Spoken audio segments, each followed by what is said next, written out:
With the draft dust starting to settle a little bit, tonight on Broncos Beat, let's get a clear picture as to how this Broncos team stacks up against its AFC West rivals. Here to help me delve into that and a plethora of other hot topics today, we have former Broncos safety Nick Ferguson, the NFL Network's James Palmer, and the man from the fan, Cecil Lammey. Guys, before we get into what we can expect throughout the AFC West this season, first, let's look back to Wednesday, April 28th, as the Denver Broncos agreed to terms to acquire veteran quarterback Teddy Bridgewater. Given all of the draft hoopla last week, we buried the Bridgewater breakdown on this show, but it is time to dig this thing up, given the quarterback conversation in Denver is louder than ever. James, you had told us to keep an eye out on the Teddy Bridgewater news before it even happened, so it's safe to say you weren't even surprised, but why do you think Teddy Bridgewater was the right choice for the Broncos?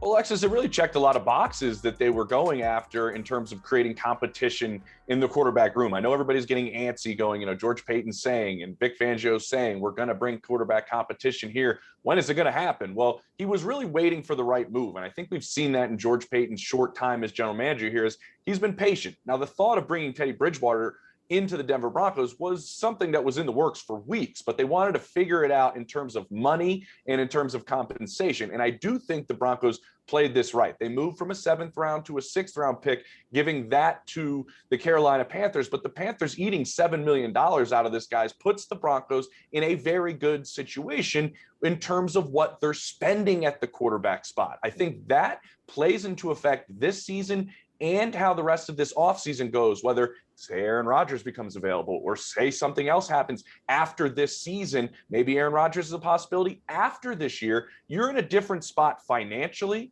than other teams are at the quarterback spot with Drew Lock and Teddy Bridgewater, but you also have greater quarterback competition. And I think you did upgrade the room without reaching in any sort of state. Yeah, and how much did they upgrade the room? And something Nick and I always talk about. And with Teddy Bridgewater, he's smart and accurate. You can win a lot of games with a smart and accurate quarterback. He comes in, he already knows the system. I'm sure Pat Shurmur's thrown in some extra wrinkles from the time that he worked with Teddy back during their days with the Minnesota Vikings, but Teddy Bridgewater's going to pick things up quickly. He's very accurate with the football. You have all these weapons around him. He'll actually push Drew Lock. And Nick, you and I always talk about maybe Teddy just wins this job. I think a lot of people are underrating him or overlooking him, under or over, or I don't know. They're not looking at Teddy Bridgewater the right. I've gone cross-eyed, Cecil. Exactly. Yeah. And I think, Nick, that's where all of us need to come into the conversation and go, George Paton added a really good quarterback in Teddy Bridgewater. Yeah, he has, Cecil. And most people overlook Teddy because he doesn't look like, Peyton Manning, Drew Brees, or Tom Brady. But you're right. He's been really efficient, but the X's and O's and the leadership is why he was brought in. I said 2 years ago, this was the move that the Broncos should have done to bring in the guy that can actually help Drew Lock in the quarterback room. And knowing as though, like you said, Teddy Bridgewater is familiar with Pat Shurmur's system. That goes a long way. And most people look and say, well, he's not throwing for that many touchdowns per year. You don't really need him to do that. Basically, he is a bridge. He is a game manager, a term that I didn't like before, but I love it now. You hand the ball off to your running back, you play to your defense, and it gives you an opportunity. We've seen time and time again, that has been a recipe for success in the NFL. And George Paton said, I'm familiar with that. I want that. We had that with Case Keenum. Why can we not do it with Teddy Bridgewater, who actually helped Case Keenum and Adam Thielen while he was injured as a member of that 2017 Minnesota Vikings team? So I like the move. Well, you guys have all alluded to the fact that he does have experience within Pat Shurmur's system. And so that seems like it could be a pretty even playing field come training camp. So how could you actually see this quarterback battle playing out throughout camp between Teddy and Drew Lock? I think by the end of it, Alexis, the reps are going to be pretty much 50-50 with the first team. So you can get an even look at both of them. Unless somebody just starts absolutely running away with it, then they maybe start changing a little bit. But to what both these guys said is, you got to remember, this guy was 5th in the NFL in completion percentage last year, almost, over 69% completion percentage. And then the other part, Cecil, I go back and look at is, let's see Teddy Bridgewater in camp when we're going and see him throwing to Jerry Jeudy and Cortland Sutton and Noah Fant and Javonte Williams out in the flat. Look at what he did 2 years ago in his short time that he was filling in for Drew Brees with the Saints when he was playing with a lot of weapons. That might be a better look at who Teddy Bridgewater could be in a Broncos uniform than what you saw last year in Carolina. Yeah, no offense to Matt Rule, but I'm going to trust what Teddy Bridgewater did with the Saints and bringing up those weapons, James. It just shows he's got the best weapons around him that he's ever had. Yep. And again, people look at the Saints, they think offense for good reason. That Saints defense is really good. And the Broncos defense might be the best in the league this year. So if Teddy Bridgewater, one, we know he's going to push Drew Lock. So Drew Lock, it is put up or shut up time in the NFL. You can talk about it or you can be about it. Teddy Bridgewater is going to make you be about it if you can. If not, he's there to take the job and he's there to run with the job. And he wasn't Mr. Unlimited, Nick, like one Russell Wilson. But when he was with the Saints, he was Mr. Undefeated as the starter. I like Yeah, that's something that most people definitely forget when breaking down, Teddy Bridgewater. But here's what's interesting. I know Big Fangio said it's going to be 50-50. No, it's not, because in NFL, here's the dirty word. It's not just fit. It's the fact that we're going to treat everyone fair, but not equal. Because you have Teddy Bridgewater, who's familiar with the system. You guys just brought up the weapons that they have. There are going to be certain drills inside the red zone out in the field where they're going to want one guy to receive more reps than the other guy. So that is where the rubber meets the road. Which guy can excel in that particular environment to give himself more reps? That is the guy who's going to end up being the front runner to be the starter if they don't get Aaron Rodgers. And I want to add to this, Alexis, in a sense, and everything we're saying about Teddy and what he brings. Guess what? If Drew Lock beats him out, we're probably seeing a pretty good Drew Lock on the field, right, guys? I mean, if he ends up winning this job, it's because he played really, really well in camp and Teddy pushed him. I think that flip side of it also should be put into play because they are in a better spot, like I said at the beginning, because of this competition. Maybe Drew Lock wins it, but if he does win it and we know where Teddy is as a player, that's probably because Drew's playing really, really well and made a decent jump, which isn't a terrible thing for the Broncos either. Definitely not. You guys, George Paton has said it time and time again. The Broncos are happy with their quarterbacks room as it stands right now, featuring Drew Lock, Teddy Bridgewater, and Brett Rippon. But in order to be the best in the West, the Broncos will need to dethrone the Kansas City Chiefs. So in your opinion, which current Broncos quarterback gives them the best chance of doing just that? The defense. I mean, honestly, you look at the way these other guys throw the football, the best chance they have to win any of these games, guys, is Vic Fangio's scheme, and Vic Fangio's players on defense are going to have to slow them down enough, because I think we can say really whoever's out there at the quarterback spot, Cecil, doesn't have the firepower of Patrick Mahomes or Justin Herbert or even really Derek Carr when he's clicking on all cylinders. Yeah. Right. But you can't beat the Chiefs scoring 13 points a game, guys. No. Yeah, you've got to have that quarterback. And that's why Aaron Rodgers is in the conversation as potential target or whatever is going to happen in the Rodgers situation. There's a team timeline that every team in the NFL has. And I think when you look at the way this team is built, they're built to compete right now. If they could just get that upgraded quarterback situation, they are built to be a, dare I say, Super Bowl contender right now. Now that piece that's missing, it's a pretty big one, Nick. So we'll see what happens here in the future. See, I like what James said about the defense, because defense is key, because they put you on the short field and they turn the ball over. But to me, I'm going to lean towards Teddy Bridgewater. Once again, game manager, he doesn't really turn the ball over that much. And Drew Lock, what have we seen about Drew Lock? He has the propensity to keep both teams in the game. We know about his arm, but it's turning the ball over. That's a problem for the Denver Broncos. So this is why Teddy Bridgewater will be my favorite, once again, with the caveat, if they don't acquire Aaron Rodgers. All right, guys, the AFC West is one of the toughest divisions in football. And after this year's draft, it only got tougher. We will discuss how the Broncos 2021 draft class compares to their divisional rivals coming up after the break.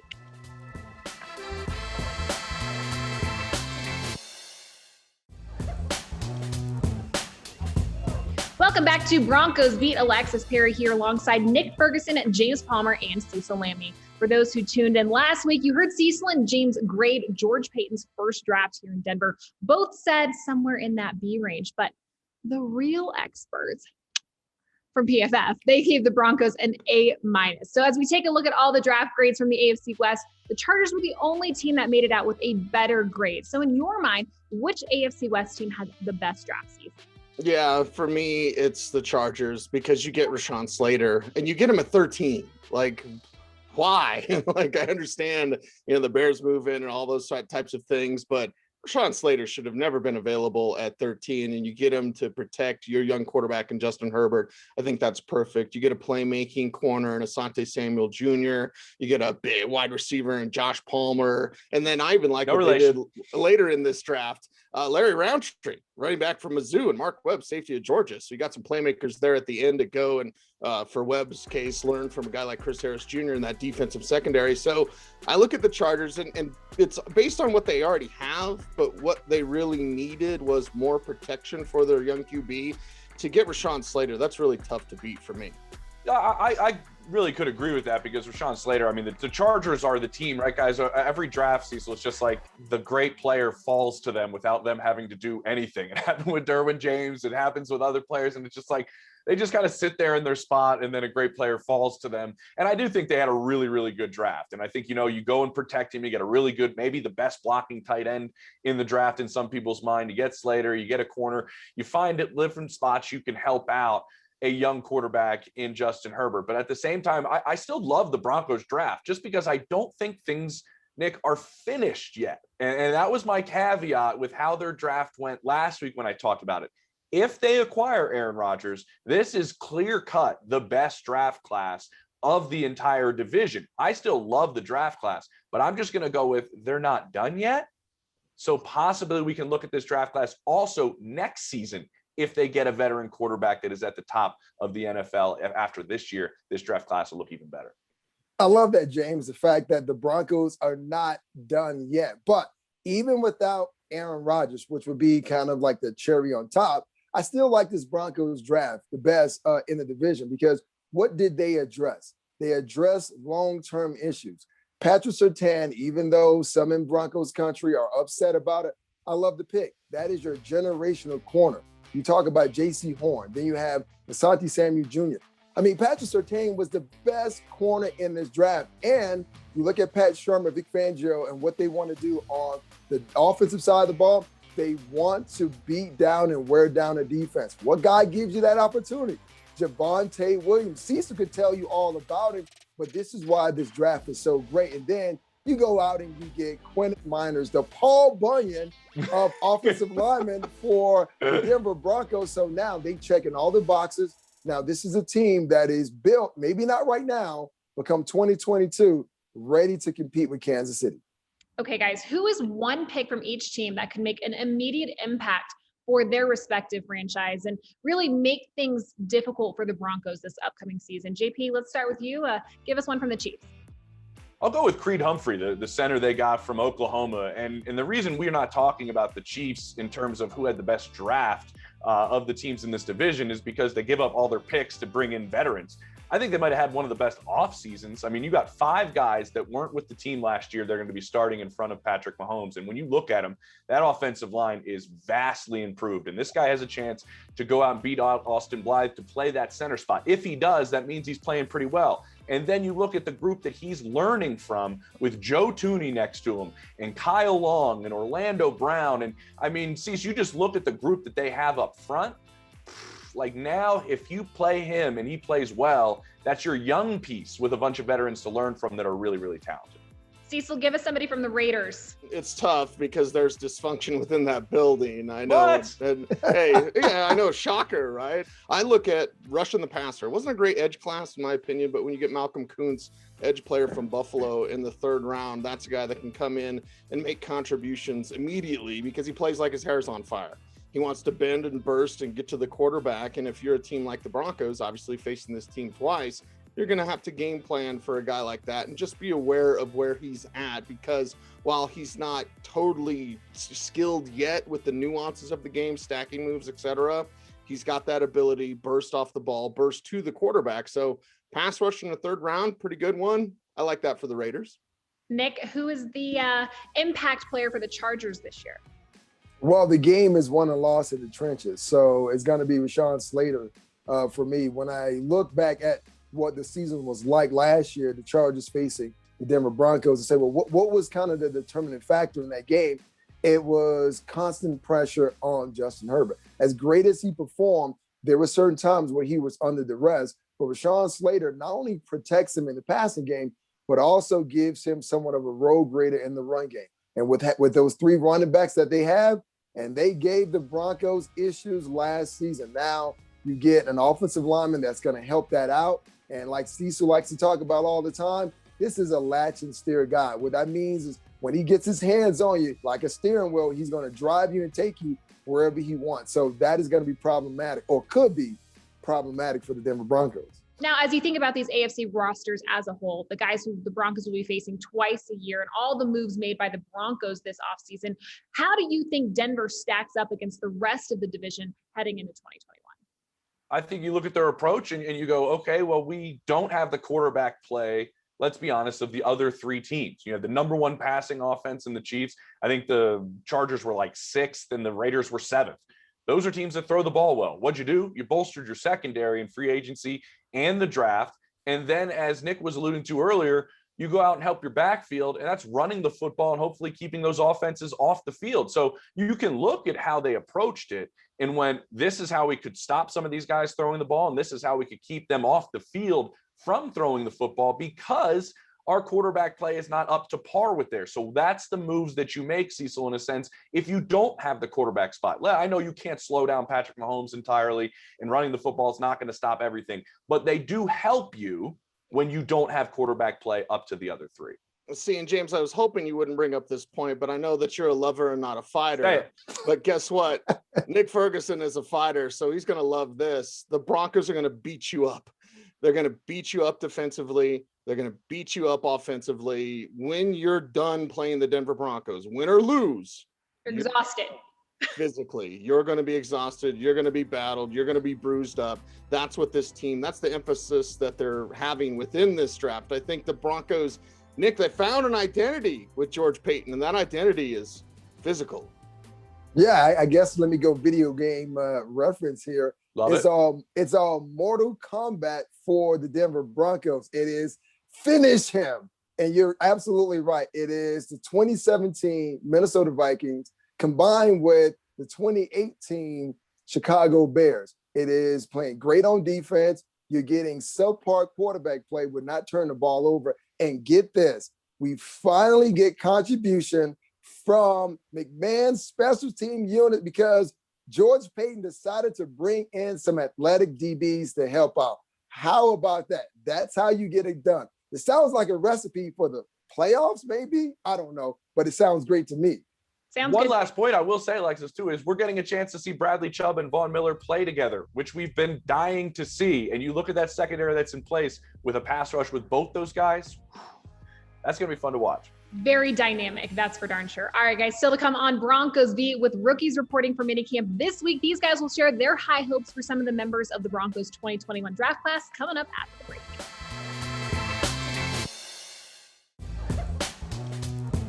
Welcome back to Broncos Beat. Guys, when the NFL schedule is released on Wednesday, no matter what weeks they're playing whichever team in the league, the Broncos inherently have a really tough schedule given they're in the AFC West. However, there are some rookies who may have the chance to make an immediate impact for this team. So Nick, let's start with you. Who is one rookie that you think will have the greatest impact here in 2021 for the Denver Broncos? Of course, it's a guy in the secondary, Patrick Surtain. Anytime you have a Hall of Famer like Champ Bailey come out and give you a vote of confidence because he sees the qualities in you that he has as a player himself, then that bodes well for you. And then looking at what Vic Fangio wants to do defensively, he wants to challenge guys more at the line of scrimmage. Patrick Surtain is a guy that can play both press and can play off. He's a smart, physical player. And listen, I'm going to toss it out there already. It's not going to happen this year. It may not happen next year, but this guy's going to be a Pro Bowl. I look at the situation and I go, wait a second, Surtain's got to climb up the depth chart. That's fine. Javonte Williams has a veteran back in front of him. Miners has got to climb the depth chart. Baron Brown is the best inside linebacker on this team. Now, do they keep him at inside linebacker? Vic Fangio kind of scared me when he's talking about crossing crafts and he's an outside linebacker, he's an inside linebacker. I know he can rush the passer, but the coverage skill that you need at inside linebacker, I think if that's where they focus Baron Browning, the next best thing to Micah Parsons in this draft was Baron Browning. I think he could have that largest impact this year as a rookie. I'm not entirely sure how that voice was, Cecil, but I'm going to go with Javonte Williams, and I think he's going to be the lead back for this team at some point during this season, and it's going to change over to him, and he is going to show us everything he can do catching the football, Alexis, running the football, running through people, around people. I think we're going to see him make the biggest impact for this team because he is needed on that offensive side of the ball. Guys, if this team stays healthy, these young guys probably won't get the number of snaps that they're hoping to get here in 2021. But let's play the long game. Which rookie do you feel like will have the greatest long-term effect on this team 2022 and beyond?